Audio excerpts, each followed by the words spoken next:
Federal limitations on gun possession have been a sticking point among the Second Amendment community for decades.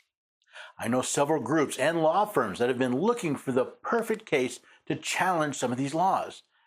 Instead, Zakeh Rahimi got his case to the Supreme Court first.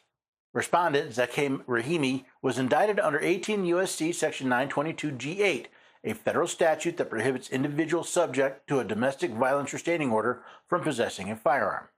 Now, Zakeh Rahimi was indicted under Section 922 G8, meaning he is accused of possession of a firearm while subject to a domestic violence restraining order.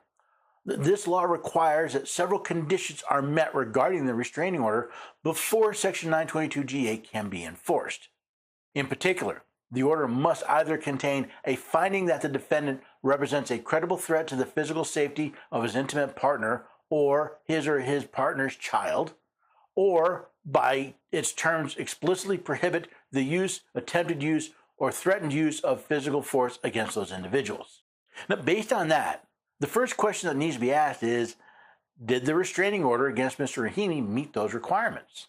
Rahimi concedes here that the restraining order against him satisfies the statutory criteria, but argues that on its face, Section 922 G8 violates the Second Amendment. Even Mr. Rahimi concedes that the restraining order against him meets the requirements of Section 922 G8.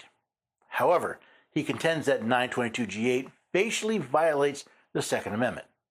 Now, there's a bit of a twist to this case, though. The district court denied Rahimi's motion to dismiss the indictment on Second Amendment grounds. While Rahimi's case was on appeal, the Supreme Court decided New York State Rifle and Pistol Association versus Bruin. After the district court denied Rahimi's motion, the Supreme Court decided New York State Rifle and Pistol Association v. Bruin.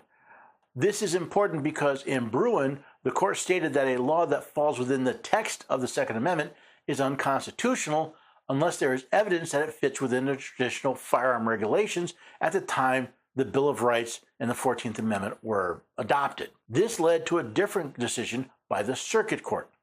In light of Bruin, the Fifth Circuit reversed, concluding that the government had not shown that Section 922 G8 fits within our nation's historical tradition of firearm regulations.